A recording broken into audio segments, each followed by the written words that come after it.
Hi all, എല്ലാവർക്കും നമസ്കാരം. ഇന്ന് ഞാനൊരു പ്രത്യേക വീഡിയോ ചെയ്യാനാണ് താല്പര്യപ്പെടുന്നത്. നമ്മളെ മനസ്സിനെ ഒരാൾ തകർക്കാൻ ശ്രമിക്കുകയാണെങ്കിൽ, നമ്മളെ എന്തെങ്കിലും ഒരു അവസ്ഥയിൽ അസൂയപ്പെടുന്നുണ്ടെങ്കിൽ അവർ നമ്മളെ തകർക്കാൻ ശ്രമിക്കും. അത് ചിലപ്പം നമ്മളെ വീട്ടിലുള്ള ആൾക്കാരായിരിക്കാം, അതല്ലെങ്കിൽ നമ്മളെ ബന്ധുക്കളായിരിക്കാം, അതല്ലെങ്കിൽ നമ്മളെ സുഹൃത്തുക്കൾക്കിടയിൽ നിന്നായിരിക്കാം, അതല്ലെങ്കിൽ നമ്മൾ വർക്ക് ചെയ്യുന്ന സ്ഥാപനത്തിൽ നിന്നായിരിക്കാം, അതുമല്ലെങ്കിൽ നമ്മൾ പഠിക്കുന്ന സ്കൂളിൽ നിന്നോ കോളേജിൽ നിന്നോ അങ്ങനെ എവിടെന്നെങ്കിലും ഒക്കെ നമ്മളെ ഒരാൾ തകർക്കണമെന്ന് ആഗ്രഹിക്കുന്നുണ്ടെങ്കിൽ അവർ ലക്ഷ്യം വെക്കുക നമ്മളെ മനസ്സിനെ ആയിരിക്കും. നമ്മൾ മനസ്സ് തകർന്നാൽ മാത്രമേ അവരുടെ ലക്ഷ്യത്തിലേക്ക് എത്താൻ പറ്റുള്ളൂ. അവർ നമ്മളിൽ തന്നെ ഒരു സംശയം ഉടലെടുപ്പിക്കും. അതാണ് അവരുടെ ഫസ്റ്റ് രീതി എന്ന് പറയുന്നത്. നമ്മളെക്കൊണ്ട് ഒന്നിനും കൊള്ളില്ല എന്നൊരു കാര്യം ഇയാൾ പതിയെ നമ്മൾക്കുള്ളിലും നമ്മുടെ ചുറ്റുപാടിലും ചിത്രീകരിക്കും. നമ്മളെ ശബ്ദത്തിനെയും നമ്മളെ തീരുമാനങ്ങളെയും അതിശക്തമായി എതിർക്കും എന്ന് മാത്രമല്ല, അത് ചോദ്യം ചെയ്യപ്പെടുകയും ചെയ്യും. നമുക്ക് അവിടെ ശബ്ദമേ ഉണ്ടാവില്ല. നമ്മളെ ശബ്ദത്തിനെ ബ്ലോക്ക് ചെയ്യും ഇവർ. എന്നിട്ട് മാനസികമായി വലിയൊരു സംഘർഷത്തിലേക്ക് ഇവർ നമ്മളെ തള്ളിവിടും. ഇത് ചിലപ്പം നമ്മളെ സുഹൃത്തുക്കൾക്കിടയിലായിരിക്കും ഇങ്ങനെയൊക്കെ സംഭവിക്കുന്നുണ്ടാവുക. അവർക്ക് നമ്മളോട് ഏതെങ്കിലും ഒരു കാര്യത്തിൽ അസൂയയോ അതല്ലെങ്കിൽ നമ്മൾ അവർക്കെതിരായിട്ട് എന്തെങ്കിലും ചെയ്തു എന്ന് അവർക്ക് തോന്നിയിട്ടുണ്ടെങ്കിലോ അങ്ങനെയൊക്കെ ആയിരിക്കും ഈ കൂട്ടർ നമ്മളോട് പ്രതികാരം ചെയ്യുന്നത്. പക്ഷേ അത് നമ്മളറിയില്ല. അതായത് നമ്മളോ നമ്മുടെ കൂടെയുള്ളവരോ ആരും ഇതറിയില്ല. അവർ നീ അങ്ങനെ പറഞ്ഞോ, നീ ഇങ്ങനെ പറഞ്ഞോ എന്നൊക്കെ ആയിരിക്കും നമ്മളോട് ചോദിക്കുക. ആ ചോദ്യം എന്ന് വെച്ച് നമ്മൾ മാനസികമായി തകർക്കുന്ന, അങ്ങേയറ്റം തകർക്കുന്ന ഏതെങ്കിലും ഒരു ചോദ്യമായിരിക്കും അത്. നമ്മൾക്ക് ഒരിക്കലും ആ ഒരു ചോദ്യത്തിൻ്റെ മുൾമുനയിൽ നിന്ന് നമുക്ക് രക്ഷപ്പെടാൻ പറ്റാത്ത ഒരു ചോദ്യമായിരിക്കും. എന്നാൽ നമ്മളോട് അവർ പറയും, നീ അവരോടത് ചോദിക്കരുത് എന്നുള്ളൊരു കാര്യം അവർ പ്രത്യേകം ഓർമ്മപ്പെടുത്തും.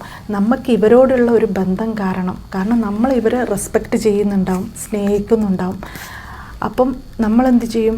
അതൊരിക്കലും ചോദിക്കില്ല. എന്നിട്ട് ഈ ഒരു വിഷയത്തെ ഇവർ വല്ലാതെ കൺവേർട്ട് ചെയ്യും. ഇവർ നമ്മളിൽ നിന്നും ഈ ഒരു വിഷയത്തെ വല്ലാതെ കൺവേർട്ട് ചെയ്ത് എങ്ങുമല്ലാത്തൊരു സ്ഥലത്തെത്തിക്കും. പക്ഷെ നമ്മൾ അതിൽ നിന്ന് മുക്തമാവില്ല. നമ്മളെ ബ്രെയിനോ നമ്മളെ മനസ്സോ അതിൽ നിന്ന്, നമ്മളെ വേദനകളോ അതിൽ നിന്ന് മുക്തമാവില്ല. പക്ഷെ നമ്മൾ എന്ത് പറഞ്ഞാലും അവർ വേറെ ഏതെങ്കിലും ഒരു കാര്യത്തിലേക്ക് ചെന്നെത്തിക്കും. അതാണ് ഈ കൂട്ടരുടെ ഒരു പ്രത്യേക രീതി, സ്റ്റൈല് എന്ന് പറയുന്നത്. ഇവരെ കേൾക്കുന്നവർക്കും വിശ്വാസം തോന്നും. നമ്മൾക്ക് അവരെ വിശ്വാസക്കേടൊന്നുമില്ല. കാരണം അവർ പറയുന്നതാണ് ശരിയെന്ന് നമ്മളിങ്ങനെ കേട്ടുകൊണ്ടിരിക്കും. ഇതാണല്ലോ ശരി എന്നുള്ളത്.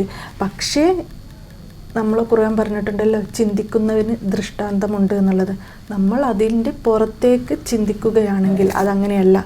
ഈ പറഞ്ഞ ഈ കാര്യം എനിക്ക് എന്തൊക്കെ തന്നെ വന്നാലും എനിക്ക് എൻ്റെ മനസ്സാണ് പ്രധാനം. ഞാൻ ഇത്രയും കാലം സന്തോഷത്തോടെ കൂടെ നടന്നു. പക്ഷെ എൻ്റെ മനസ്സിനെ എനിക്ക് ബോധ്യപ്പെടുത്തണം എന്ന് തോന്നിയിട്ടൊരാൾ തുനിഞ്ഞിറങ്ങിയാൽ നമുക്കതിൻ്റെ സത്യാവസ്ഥ മറ്റുള്ളവർക്ക് ബോധ്യപ്പെടണം എന്നുള്ളതല്ല, നമുക്ക് ബോധ്യപ്പെടും.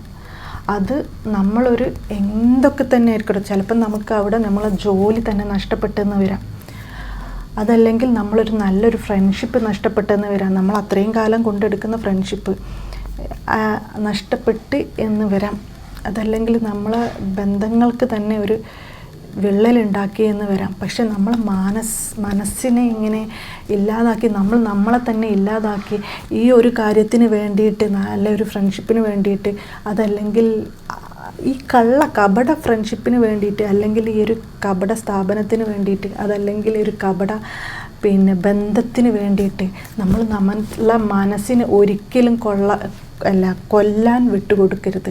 നമ്മൾ ശക്തമായിട്ടുള്ള തീരുമാനമെടുക്കണം. ജോലിയാണെ പോട്ടെ എന്ന് വിചാരിക്കണം. അല്ലാതെ നമ്മൾ നീറി എത്ര കാലം എന്ന് വെച്ചാൽ ജീവിക്കാം. അപ്പം അത് ആരെ മുമ്പിലാണെന്നുണ്ടെങ്കിലും അത് നമുക്ക് വ്യക്തത എപ്പോൾ വരുന്നു എന്നതാണ്. നമ്മൾ അവിടെയാണ് വിജയിക്കുക. ഈ കൂട്ടർക്ക് നന്നായിട്ട് മാനിപ്പുലേറ്റ് ചെയ്യാൻ പറ്റും. ഇങ്ങനെയുള്ള ആൾക്കാർക്ക് നന്നായിട്ട് മാനിപ്പുലേറ്റ് ചെയ്യാൻ പറ്റും. അതുകൊണ്ട് തന്നെ നമ്മൾ ശ്രദ്ധിച്ച് വേണം കാര്യങ്ങൾ ചെയ്യുന്നേരം. നമ്മൾ അതിനെ എഗെയിൻസ്റ്റായിട്ട് അവരിൽ നിന്ന് മറികടക്കാൻ നമ്മൾ ആഗ്രഹിച്ചു പോകുന്നുണ്ടെങ്കിൽ, അതല്ലെങ്കിൽ ബ്രേക്ക് ചെയ്യണം നമ്മൾ ആഗ്രഹിക്കുന്നുണ്ടെങ്കിൽ വളരെ ശ്രദ്ധിച്ച് വേണം. അല്ലെങ്കിൽ ഇവർ എവിടെ ചെന്നാലും അവർ മാനിപ്പുലേറ്റ് ചെയ്ത് ജീവിച്ചു കൊള്ളും. അത് ഇവരൊരു കഴിവായിരിക്കും. അവിടെയും നമ്മൾ നാണം കെടും. എന്നാലും നമുക്ക് നമ്മളെ മനസ്സ് അത് നമുക്ക് തിരിച്ച് കിട്ടും. ഇത് ഞാൻ എൻ്റെ അനുഭവത്തിൽ നിന്ന് പറയാണ്. നമ്മളെ വിശ്വസിക്കുന്ന ആൾക്കാരുണ്ടാവുമല്ലോ, അവർ നമ്മൾ കൂടെ നിൽക്കണമെന്ന് തോന്നുന്ന നമ്മളെ ആൾക്കാർ നമ്മളോട് ഇങ്ങനെയൊക്കെ ചെയ്യുന്നവരെ നമ്മൾ തകർന്നു പോകും. സത്യം പറയുകയാണ്, നമ്മൾ തകർന്ന് തരിപ്പണമായി പോകും. അതും നമ്മൾ ചെയ്യാത്ത കാരണത്തിന്. എന്നിട്ട് അവർക്ക് പിടിച്ച് നിൽക്കാനും പറ്റും അവിടെ. ഹായ്, ഞാൻ അങ്ങനെ അല്ലായിരുന്നു, ഞാൻ ഇങ്ങനെയായിരുന്നു പറഞ്ഞതെന്നൊക്കെ അവർ നമ്മളോട് പറയും. പക്ഷെ നമ്മൾ അത്രയും ദിവസം ഒരു ട്രോമയിലൂടെ അല്ലെങ്കിൽ മാനസികമായ സംഘർഷത്തിലൂടെ പോയി വന്നിട്ട് നമ്മൾ ആ കാര്യം തെളിയിക്കപ്പെടുമ്പോൾ അവർ പറയും ഞാൻ അങ്ങനെ അല്ലായിരുന്നു പറഞ്ഞതെന്ന്. എന്ത് കാര്യമാണ് അതിലുള്ളത്? നമ്മൾ അത്രയും ദിവസം ഈ ഒന്നുമല്ലാത്ത കാര്യത്തിന് ചിലപ്പം നമ്മൾ പറഞ്ഞ ആളെന്ന് പറയില്ല, അല്ലെങ്കിൽ നമ്മളെ കൊണ്ട് പറഞ്ഞ ആളെന്ന് പറയുന്ന ആൾ ഇതൊന്നും അറിഞ്ഞിട്ടുണ്ടാവില്ല. അവർ പറഞ്ഞത് വേറെ എന്തോ ആയിരിക്കും, അതുമായിട്ട് യാതൊരു ബന്ധവുമില്ലാത്തതായിരിക്കും. പക്ഷെ നമ്മളിലേക്ക് എത്തി നമുക്കത് അവിടെ നിന്നൊക്കെ ചോദിക്കുന്നവർ ഇവർ നമ്മളെ എങ്ങനെയാണെന്നറിയാമോ അതിൽ നിന്ന് മാറ്റാൻ, ഈ ഒരു ചോദ്യത്തിൽ നിന്ന് മാറാൻ വേണ്ടിയിട്ട് ഇവർ കഴിവിൻ്റെ പരമാവധി ശ്രമിക്കും. പക്ഷെ നമുക്ക് കിട്ടേണ്ടത് നമ്മളെ ഉള്ളിൻ്റെ ഉള്ളിലുള്ള വേദനയുടെ ആ ഒരു കാര്യമാണ്. നമ്മൾ ചെയ്യാത്തൊരു തെറ്റ് നമ്മൾ ചെയ്തിട്ടുണ്ട് എന്ന് പറയുന്ന നേരം നമ്മൾക്കുണ്ടാകുന്ന മനസ്സിൻ്റെ വേദന അത് എത്രത്തോളം വലുതാണ് എന്നുള്ളത് അത് അനുഭവിച്ചവർക്ക് മാത്രമേ മനസ്സിലാവുള്ളൂ. അത് അനുഭവിച്ചാൽ മാത്രമേ മനസ്സിലാവുള്ളൂ. അങ്ങനെ ഒരു മാനസിക സംഘർഷത്തിൽ നിന്നും ഞാൻ വളരെ വിദഗ്ധമായി രക്ഷപ്പെട്ടു. എനിക്ക് നിങ്ങളോടും പറയാനുള്ളത് ഇങ്ങനെയാണ്, നമ്മളെ കൂടെ തന്നെ നമ്മൾ തകരണമെന്ന്, അല്ലെങ്കിൽ